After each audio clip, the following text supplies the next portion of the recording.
Neste momento, convidamos a presidente de mesa, a doutora Cátia Baldo do Prado, juíza de direito da Vara da Infância e Juventude do Idoso da comarca de Campo Grande, Mato Grosso do Sul.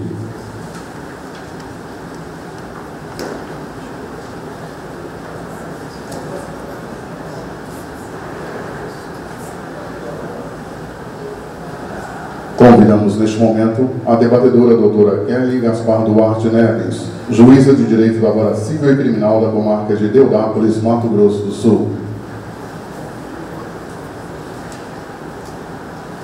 Lembramos aos participantes que ao final da palestra o nosso convidado abrirá espaço para perguntas. Passamos a palavra para a presidente de mesa, doutora Cátia Brown do Prado.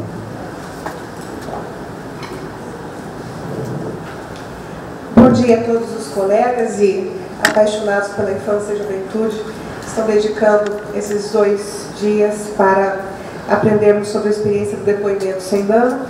Nós queremos trazer agora o Dr. Carlos Francisco Gross. Ele é graduado em Direito desde 1994 na Universidade Federal do Rio Grande do Sul, onde também cursou Filosofia.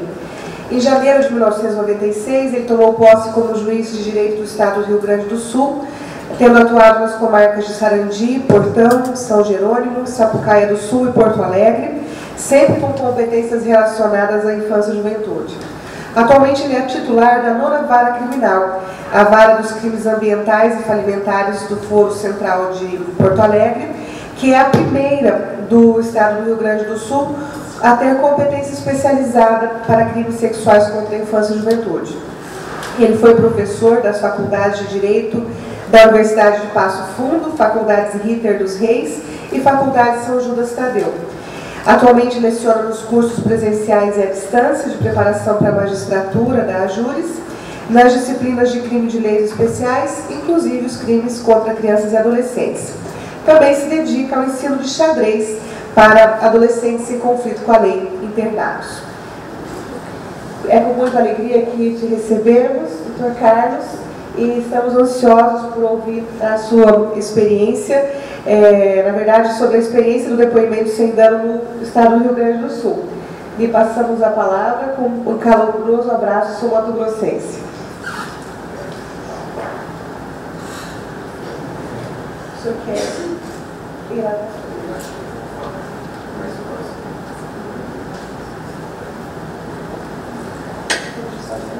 Nós vamos desfazer a mesa, então retornaremos ao final da palestra. Eu agradeço bastante esse convite a comparecer aqui no Mato Grosso do Sul.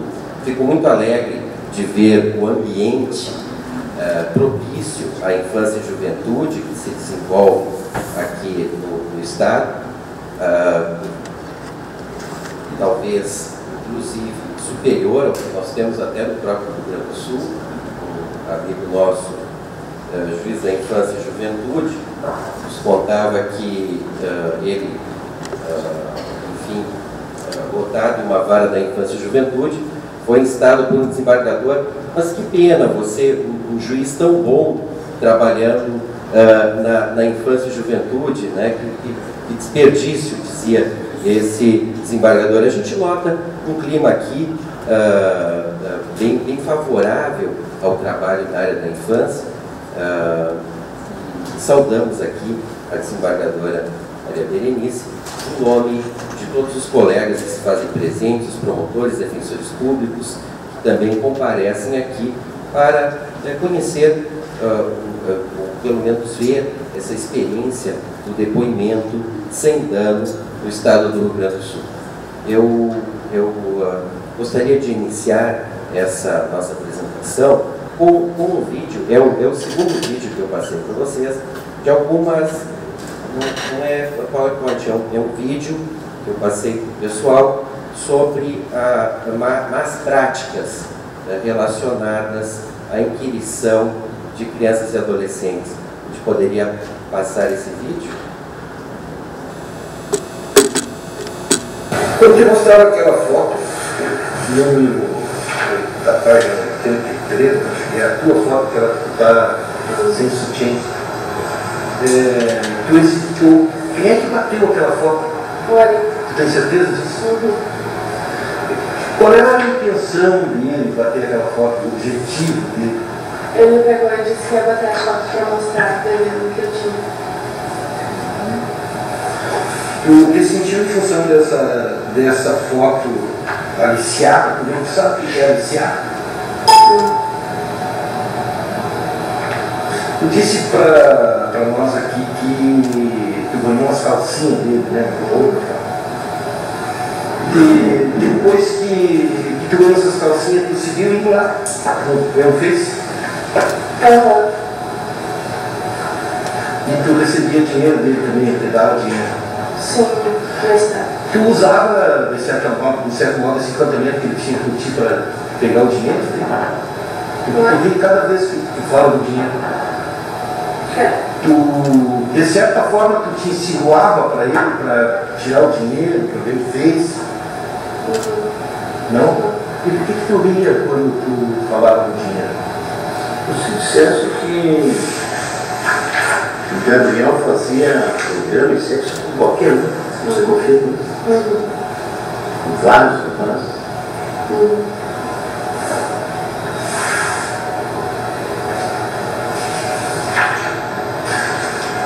Tu disse, Gabriel, no primeiro momento, que o Ali tinha te mandado para o banheiro.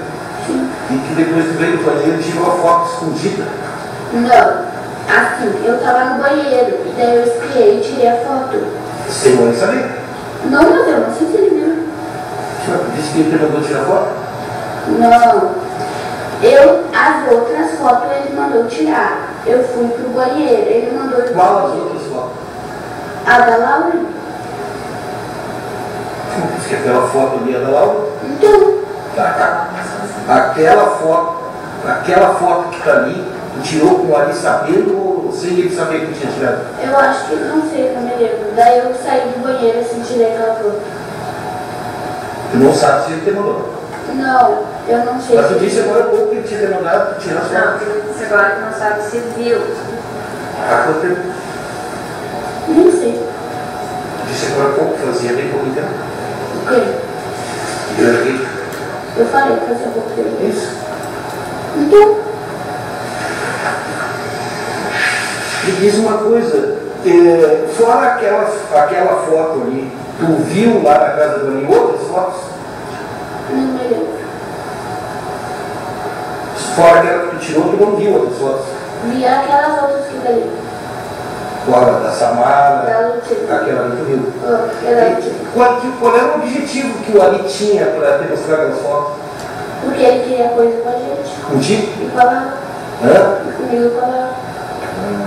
Tu acha que isso influenciaria ele para ter alguma coisa contigo? Eu acho. É? Passar direto para outro arquivo, acho que já deu para perceber. Aconteceu lá.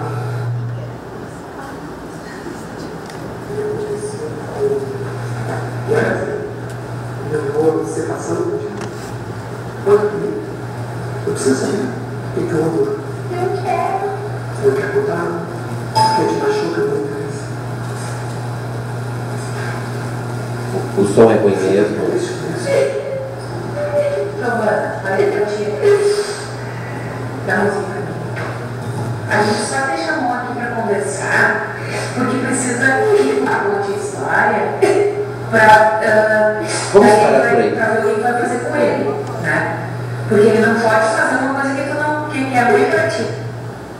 Então esses vídeos, e aqui eu faço como desembargador que inaugurou os trabalhos aqui, faço também meia-culpa em nome do Estado do Rio Grande do Sul. A gente não apresenta só o depoimento sem dano que surge lá, a gente não apresenta só um trabalho que se tenta melhorar, se tenta refazer, mas apresenta também o modo de inquirição que, de certa forma, ainda continua acontecendo dentro do Estado. E temos que encontrar uma alternativa para esse modo de inquirição. Então, ainda temos esse depoimento com dano, que é o que vocês tiveram a oportunidade aí de presenciar. Então, trabalhamos dessa forma. Temos que, definitivamente, encontrar uma alternativa para isso. E essa alternativa nos coloca definitivamente entre um grande impasse, se nós vamos nos contentar dentro do processo como entrevista forense, que não vai ser feita diretamente dentro do processo, ela vai ser realizada através de um mero laudo, que então se dispensaria a oitiva da vítima, como inclusive foi a última pergunta aqui que nós vimos no outro palestrante, ou se nós vamos optar por essas fórmulas, particularmente da Câmara de Gesell, fazendo com que o adolescente se integre, a criança ou adolescente se integre dentro desse processo criminal como um verdadeiro sujeito de direitos. Eu imagino que a opção que nós vamos ter que definitivamente nos encaminhar é para a segunda. Não há como se contentar, a meu juízo, com um mero laudo produzido em outro momento, dispensando a inquirição dessa criança vítima. Eu acredito que a criança, o adolescente, isso é direito, inclusive previsto na Convenção Internacional dos Direitos da Criança, no seu artigo 12, e no próprio ECA, ela tem o direito de ser ouvido como um verdadeiro sujeito de direitos. Não é protetivo da criança e do adolescente excluí-la desse processo criminal que procura apurar aqueles fatos dos quais ela foi vítima. Essa exclusão, ao contrário, longe de ser uma forma de proteger a criança, que até é uma forma justa de se pensar essa situação, ela representa também uma forma de expressão dessa síndrome do segredo. Ou seja, a criança não vai abrir, não vai exteriorizar esse fato, essa síndrome do segredo que a gente encontra nos núcleos familiares e encontra dentro da própria criança vítima. Então, eu acho que é definitiva a opção que nós temos que fazer em busca desse depoimento especial, ou depoimento sem dano, como originalmente foi conhecido lá no Rio Grande do Sul. Claro que o depoimento especial, o depoimento sem dano, ele surge de uma experiência de um colega do Rio Grande do Sul, que é o colega José Daltoé César, e teve sua primeira audiência no ano de 2013. Isso é relativamente próximo. E essa experiência surgiu quase que como uma vaquinha que foi feita entre ele e o promotor para adquirir o equipamento para a sala de audiência. Isso eu me recordo quando isso estava recentemente acontecendo, e do descrédito, inclusive, que os juízes criminais tinham em relação a essa tentativa, descrédito, inclusive meu, que depois acabei assumindo uma vara, que foi a primeira vara especializada em abuso sexual contra criança e adolescente no Rio Grande do Sul, que era a 9ª Vara Criminal. Até eu ontem contava para a desembargadora a nossa preocupação em termos varas especializadas só nessa matéria. Eu acho que isso é um contrassenso, isso não está bem. Assim como as pessoas que vão trabalhar com o depoimento especial não deveriam trabalhar só com isso. Eu acredito que para a manutenção da própria saúde e mesmo continuidade do trabalho desses operadores do direito, o ideal é que essas varas tenham alguma outra competência. Isso eu digo tendo feito instrução desse tipo de processo por praticamente 4 anos, né? E uma realidade em que você muitas vezes se defronta com situações no turno da manhã que fazem com que reste inviabilizado você almoçar na sequência. Então, tamanha a impressão negativa de que aquelas memórias reproduzidas acabam nos causando. Então, eu acho que talvez seja o momento de, inclusive, se voltar atrás com essa questão frente ao CNJ e buscar que essas varas tenham um conteúdo misto. Eu acredito que uma vara criminal que só trate de abuso sexual contra criança e adolescente se transforma numa vara muito pesada, à semelhança da situação que nós já estamos encontrando nas varas da violência doméstica contra a mulher. Ela se transforma numa vara de muito difícil administração e acaba redundando em 2 situações. Ou o juiz não se comove, com esse tipo de situação e as repete. Então, um juiz absolutamente frio diante do sofrimento humano, ou ele é um juiz engajado que vai ter um sofrimento muito grande e não vai conseguir levar esse seu trabalho a bom cabo. Eu, no tempo que estive na 9ª Criminal, a vara era mista e se conseguia fazer também um bom trabalho nessa área. Então, que se busque, talvez, outras competências especializadas em um número de processos viável, para que esse juiz tenha, inclusive, os funcionários tenham, inclusive, aquela possibilidade de se dirigir ao fórum, pensando, não, hoje, sexta-feira, eu não tratarei de abuso contra a criança. Então, talvez essa seria, assim, a primeira experiência que eu gostaria de relatar para vocês. Esse sistema do depoimento especial nos traz inúmeras garantias. Primeiro, ele integra o adolescente como um sujeito de direitos, a criança e o adolescente como um sujeito de direitos, ele passa a perceber a importância daquele processo e da sua participação naquele processo, a sua participação na solução que aquele caso vai ter, e isso é redentor, e os resultados, inclusive, das pesquisas, que já foram aqui, inclusive, explanadas, demonstram como isso acaba tendo um cunho de integração aí na vida dessa criança e do adolescente. A gravação, ela também produz um efeito interessante internamente ao próprio tribunal, e eu acho que esse é o reflexo do próprio aumento de condenações, que se prova estatisticamente. Claro que não se almeja exclusivamente aumento de condenações, mas resulta no aumento de condenações porque se supera uma síndrome de negação que nós encontramos nos próprios tribunais. O juiz ouviu aquela criança ou adolescente, sabe da situação, tomou frente a ela. Agora, por vezes, esses fatos são tão absurdos e tão horrendos que o Tribunal de Justiça, lendo essa situação, imagina que aquilo é uma mera mentira, uma mera invenção, e nega a própria ocorrência do abuso. Então, com esse sistema do depoimento especial, se permite, e esse é um dado fundamental, se permite perpetuar essa notícia para que isso possa ser futuramente examinado por outros operadores do direito. É um dado muito importante que reabre e possibilita a discussão em torno daquela intervenção.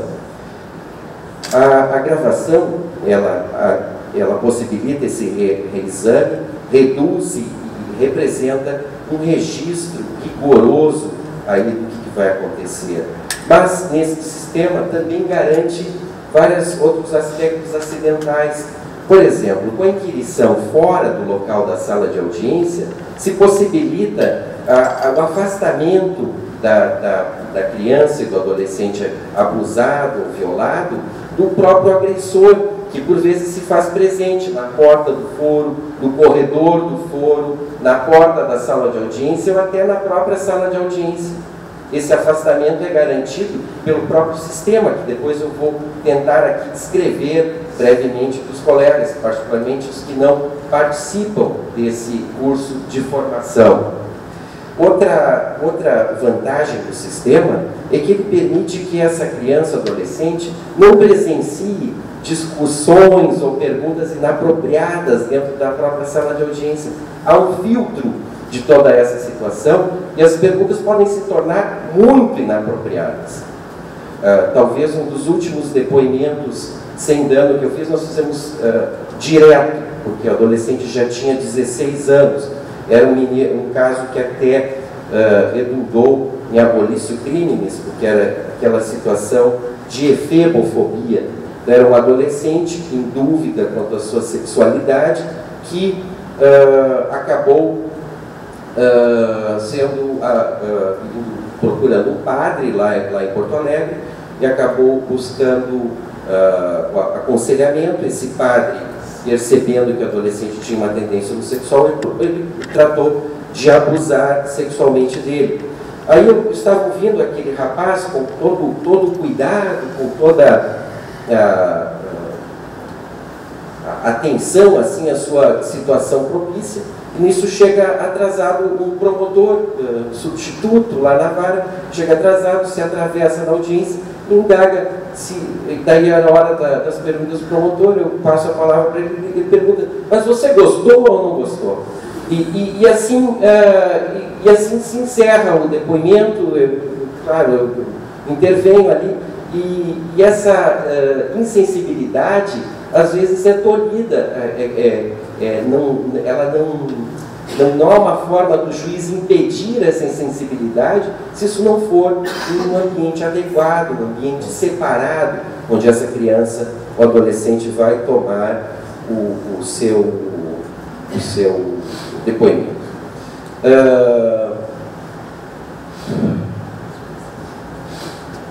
Esse depoimento sem dano, os participantes aqui do curso, os funcionários da Justiça já estão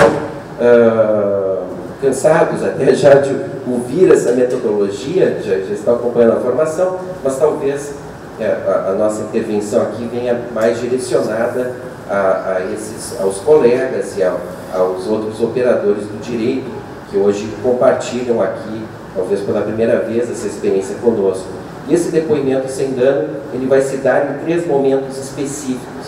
Vai haver um momento do acolhimento, e é disso que eu falava, que há a separação da criança e do adolescente do próprio autor do abuso, a própria intimação já é direcionada para isso. Então o juiz designa a audiência e já determina a intimação do familiar, o responsável do menor e a criança meia hora, para que compareça no foro meia hora antes da sua própria inquirição.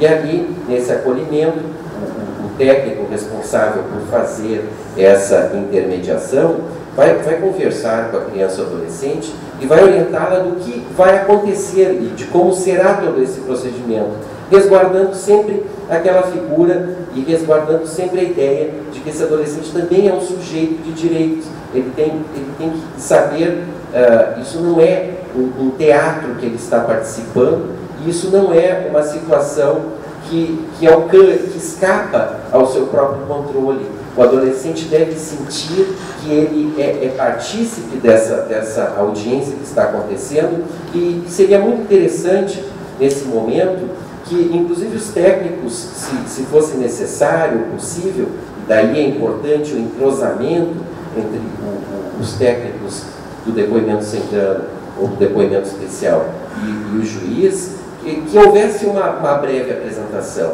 uma apresentação até do local, da sala de audiência em si mesmo, onde esse depoimento vai acontecer. Então, garantindo assim que ele perceba toda a sistemática que se vai adotar. Claro, isso dependendo da idade do próprio adolescente. Nesse acolhimento inicial, é a oportunidade do técnico, inclusive, perceber no adolescente qual é a sua etapa formativa, tanto em termos físicos como intelectuais e sociais, formativos, para orientar aquela sua inquirição subsequente. É essencial que o técnico tenha, evidentemente, lido esse processo com antecedência, que o próprio juiz tenha lido esse processo com antecedência e conheça as suas circunstâncias para poderem realizar bem o seu trabalho. Senão essa iniciativa aí se perde no vazio, se perde na experiência que nós acabamos de ver do juiz que parece não ter nem certeza da acusação com a qual está trabalhando, né? Então, nós queremos dar o contraponto a isso. E o contraponto é isso, é estudar eficientemente os autos, estudar detidamente aí, se reconhece a dificuldade de tempo de todos, mas esse acolhimento inicial objetiva formular e identificar o perfil do abusador, o funcionamento familiar daquele grupo. Nesse momento também se tenta realizar uma coisa que é passar para a criança ou adolescente a ideia de que ele não é responsável pelo fato. Esse é um dado essencial. Vocês vão, no depoimento, isso é uma tônica se adota. Então, sempre levar essa consideração adolescente de quem não tem responsabilidade com o fato. Para realizar esse trabalho, esses assistentes, esses técnicos vão ter uma familiaridade com o ordenamento vigente, algum conhecimento aí de psicologia, inclusive para observar se naquele tempo decorrido, desde a data do fato até a sua inquirição, houve tempo suficiente para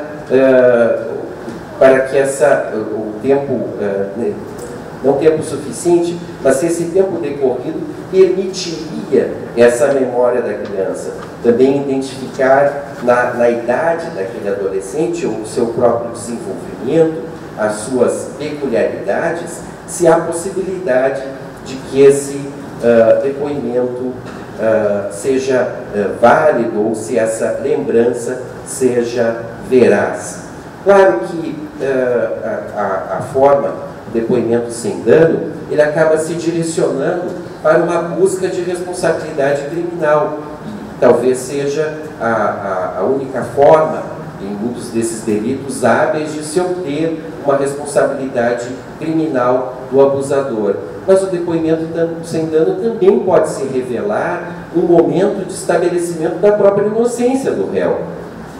A situação serve para as duas situações. Não se pode dizer que o depoimento sem dano aumenta as condenações. Eu acho até que dados estatísticos a respeito desse tema são bastante discutíveis, porque existirão muitas e muitas situações onde essa vítima sequer é encontrada.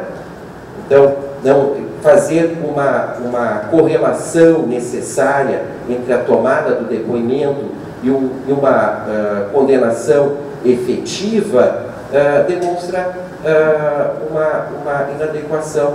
Eu lembrava com a Betina, talvez um dos nossos primeiros depoimentos lá na 9ª Vara Criminal, que ela atuava como técnica, que o menino, ele tinha 4 anos de idade, e era um típico caso assim de alienação parental, porque o pai dessa criança era francês e a mãe temia então que com a separação ele acabasse o levando para a França, como o pai já havia se mudado para a França.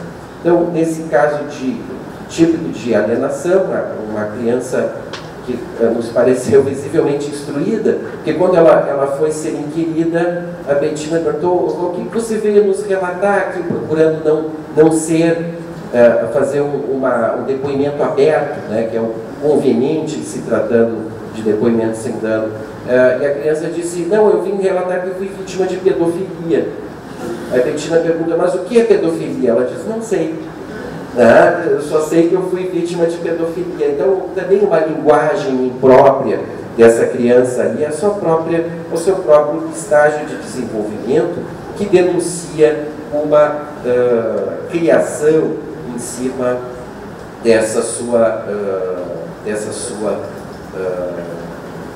fala. No depoimento propriamente dito, quando iniciado o depoimento propriamente dito, como isso vai se dar? O juiz, o promotor, o defensor, no caso o procurador do assistente de acusação, vão estar todos numa sala de audiência, realizando uma audiência como se fosse normal, e parece que essa tem sido a opção de todos os que fazem depoimento especial, com a televisão na frente. Na Argentina se usa essa situação do vidro, né, de um vidro espelhado, impedindo que a criança veja o que está acontecendo. Mas me parece, inclusive, muito mais natural que essa exibição da fala da criança seja feita através de uma televisão, inclusive para permitir que esse local da audiência, por vezes, nem seja no mesmo andar de onde vai ser tomado o depoimento especial. Isso garante que a criança, ou o seu responsável, sequer tenha um contato com o réu agressor. Então, se permite aí uma maior viabilidade até de distância instâncias dentro do fórum, e isso garante que não aconteçam aqueles encontros que, nesse tipo de delito, seriam tão nefastos aí para a criança. Então, naquele ambiente especial, o técnico inicia a inquirição pedindo que a criança, o adolescente, faça uma narrativa aberta daquilo que ela veio contar em juízo. E aí é sempre uma narrativa aberta, né? Nós estávamos agora participando do processo de seleção dos novos juízes no Rio Grande do Sul, e uma das atividades deles era comparecer e realizar audiências criminais. Aí alguns candidatos começaram assim, no dia tal, a tal hora, o senhor apreendeu com o réu que está aqui presente uma quantidade tal de droga, e esse local era típico de tráfico porque ali é conhecido como ponto de tráfico. Assim o candidato formulou a pergunta, né? Ele já tinha dado todas as respostas. O policial só olhou para ele e olhou para mim, ele me conhecia já como o juiz ali da vara, e disse assim, sim. Né? Foi a resposta bastante enfática do policial, sim. Né? Então, essa perspectiva de não deixar a criança no sim e no não, inclusive porque isso vai influir no exame da veracidade daquele depoimento infantil, a avaliação da veracidade do depoimento infantil. Porque nessa avaliação de veracidade, é importante que se note na criança ou no adolescente, em primeiro lugar, uma capacidade de localização espacial e temporal dos fatos. O adolescente deve ter consciência de quando ou aonde aconteceu aquele abuso. Se isso faltar para ela, ou não consegue delimitar bem essa situação, na nossa sala lá de depoimento especial, nós tínhamos até uma casa de bonecas, né? Não sei se isso foi feito aqui, tínhamos uma casa de boneca para que a criança pudesse ali explicar, não, mas a mãe estava em tal local quando aconteceu o abuso, em tal aposento. Isso foi interessante em alguns processos para aqueles que não conseguiam verbalizar corretamente como se deu isso no espaço da casa, no espaço da habitação. Também, para avaliar a veracidade desse depoimento infantil, é essencial que se busque a concretização de detalhes e a riqueza desse depoimento. O depoimento deve conter, e aí ele se transforma, ele ganha maior verossimilhança quando ele contém informações contextuais e detalhes sensoriais, como cores, cheiros, ruídos que a criança sentiu. E o depoimento perde relevância em termos de credibilidade e veracidade do depoimento infantil quando e aí dá margem a recordações geradas internamente ou imaginadas, quando ele inclui mais informações idiosincráticas do sujeito. Ou seja, narrativas como eu estava assustado naquele momento, ou isso não poderia ter acontecido comigo. Esse tipo de revelação demonstra que o depoimento, pelo menos naquele aspecto, ele está se distanciando da realidade, quando há alguma elaboração interna que não reflita diretamente um dado sensorial, um dado ligado à realidade. Sobre essa veracidade do depoimento infantil, é também importante o juiz aí estar preocupado com essa formação de falsas memórias, inclusive preocupado com a elaboração de laudos que possam estar sustentando essas falsas memórias. Houve nos Estados Unidos, entre 1990 e 1995, uma série de incidentes envolvendo psicoterapeutas que conseguiam extrair de vítimas, supostas vítimas, abusos sexuais que de fato não teriam ocorrido.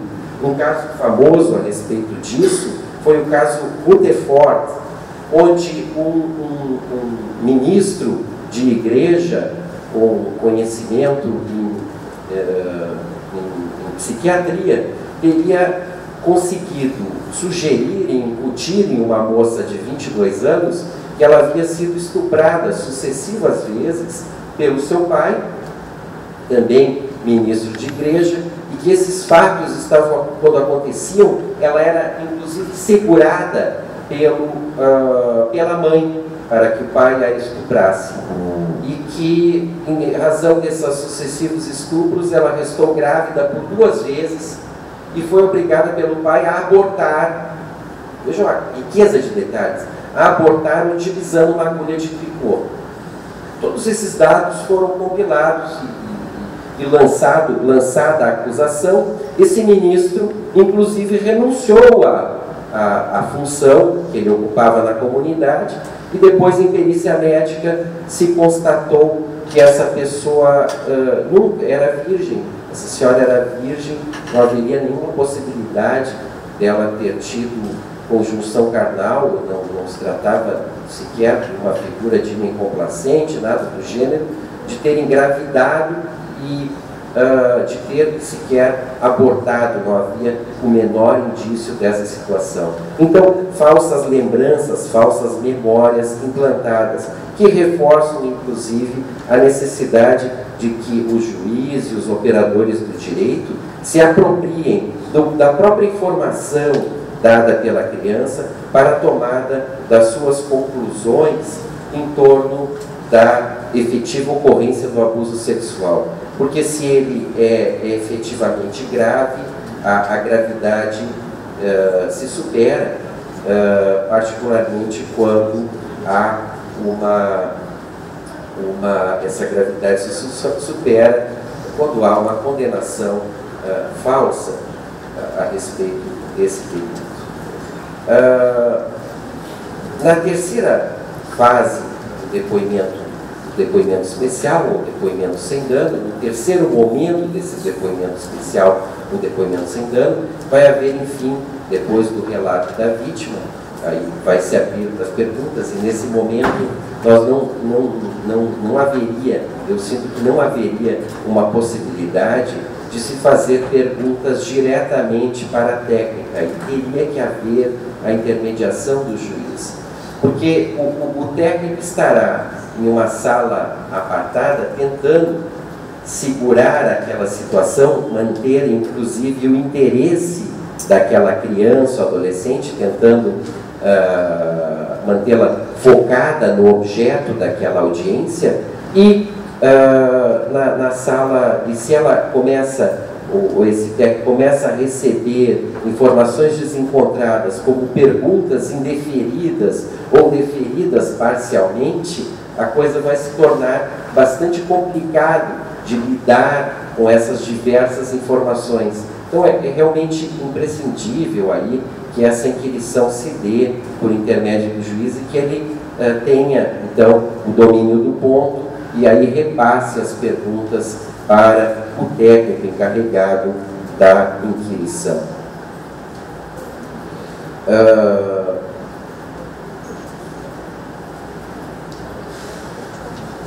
Encerrada a inquirição, é necessário que novamente se faça um novo acolhimento dessa criança ou adolescente, ou uma recuperação daquela situação colocada, e que se encaminhe essa própria criança para um atendimento especializado, se for o caso, que se supram aquelas dúvidas que possam ter surgido com a criança a respeito do processo, e se promovam os encaminhamentos necessários. Então, também é necessário que o técnico esteja familiarizado com as políticas de atendimento no seu município ou na sua região, e esteja familiarizado e possa dar, aproveitando aquele momento, aproveitando aquela presença física da criança, do seu responsável, possa dar os encaminhamentos mais efetivos a tratamento ou algum tipo de programa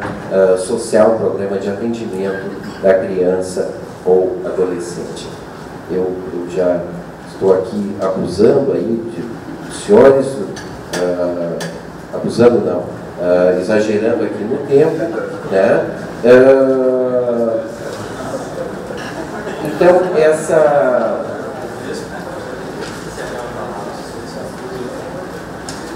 essa nossa apresentação, talvez a melhor oportunidade vem agora, com as perguntas. A gente pode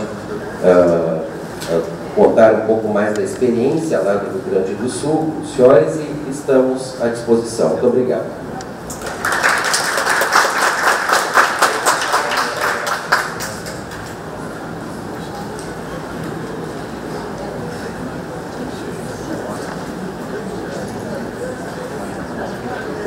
Convidamos o palestrante, Dr. Carlos Francisco Ross, a presidente de mesa, doutora Cátia Brown do Prado, e a debatedora, doutora Kelly Gaspar Duarte Neves, a ocuparem seus lugares à mesa de debates. Passamos a palavra à doutora Cátia Brown do Prado, presidente de mesa.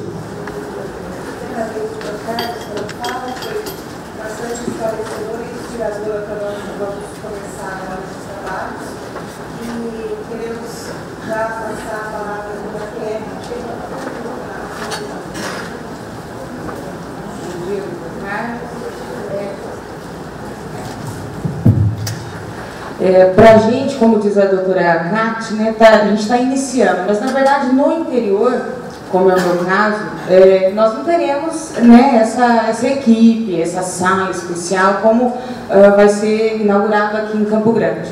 Então, uma dúvida que surgiu até num grupo de discussão dos colegas é da legalidade, da validade do juiz no interior, no caso, quando sequer temos a equipe, né, de técnicos. Muitas comarcas ainda não temos. Então, do juiz aplicar essa metodologia desse depoimento, separando então as partes, ficaria o juiz e a criança ou adolescente, né, vítima ou testemunha, e em outra sala ficariam promotor, advogado, enfim. E aí o próprio juiz fazer as perguntas e através, aqui no caso, tem colega usando, nós temos o PIDGIN, que é um sistema de comunicação interior, né, pela intranet. Eles fazerem as perguntas e o próprio juiz repassar para essa criança ou adolescente. Queria saber do senhor, já que tem essa experiência, né, há mais tempo, sobre essa legalidade, a validade desse tipo de depoimento. Sim. Bom, melhor do que o que nós vimos nesses vídeos que eu trouxe para vocês, com certeza é. Nós estamos numa fase de crescimento, de implantação de situações, e acredito que essa até é uma iniciativa muito válida da parte desses colegas daqui que tentam se aproximar aí, já de um depoimento especial. Isso é muito bom. Eu me recordo também que, quando eu ingressei na magistratura, quase não se falava de estatuto, né? Eu me recordo de ouvir as crianças em sala de audiência, outros tempos. O advogado acreditava em nós, o promotor acreditava no que estávamos fazendo, ouvíamos a criança em sala de audiência e em gabinete, depois levávamos a termo esse depoimento ideal. Claro que isso não é o ideal.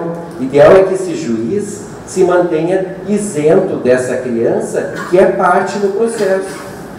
E aí é que está o problema. Ela é uma parte atípica, mas como vítima, ela é parte do processo. Nós temos que ter essa consciência. Onde fica o direito desse réu de ter um juiz isento no momento que ele está em uma sala separada e, de certa forma, confidenciando com a criança? Me preocupa aí os limites da atividade jurisdicional nesses casos. A preocupação que me bate, assim como me preocupou bastante quando no Rio Grande do Sul se decidiu passar esses processos, tiraram da minha competência da vara criminal e levaram para a vara da infância e juventude. Me preocupou um pouco isso porque o juiz que aplica a medida protetiva também instrui o processo criminal contra o réu. Eu acho que há aí uma confusão assim, mais ou menos evidente, poderia gerar a tentação de até ir em perseguição. Efetivamente, aquele réu, você já tem conhecimento, através de uma medida protetiva, da prática do delito. Não é o ideal, mas é uma alternativa diante do que se tem, né? da falta de recursos, é uma alternativa fazer a inquirição dessa forma. Claro, está longe de ser o ideal. Eu respondi. A outra que o senhor disse que tinha uma vítima que, como já tinha 16 anos, então a inquirição foi feita na sala de audiência. Quais os critérios que hoje, né, da prática, experiência, o senhor conseguiu sintetizar para fazer essa diferenciação? O que será feito na escuta na sala separada ou será na sala de audiência?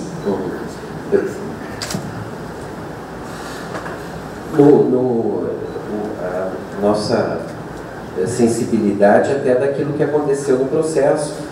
Em geral, regra geral, a partir dos 16 anos, nós ouvimos diretamente em sala de audiência. Essa era a nossa experiência. No caso, essa vítima, inclusive, já tinha filhos. Já era uma moça casada, já tinha seus filhos, então nós não realizávamos o depoimento especial. Inclusive porque naquela época, isso continua dessa forma, o depoimento especial também, pelo número de pessoas que envolve, o local adequado, ele registra limitações. Então, você ouvir alguém de 16 anos através do depoimento especial é tirar uma oportunidade de pauta, lá no nosso caso, de antecipar o depoimento de uma criança que necessitaria efetivamente ser ouvida através desse método. É uma questão de sensibilidade e do caso concreto. Eu me recordo que nós tínhamos alguns adolescentes muito fragilizados de uma situação de abandono, e aí a menina abusada, ela estava fatos muito antigos, o que é terrível, muito fragilizada. Nesse caso em particular,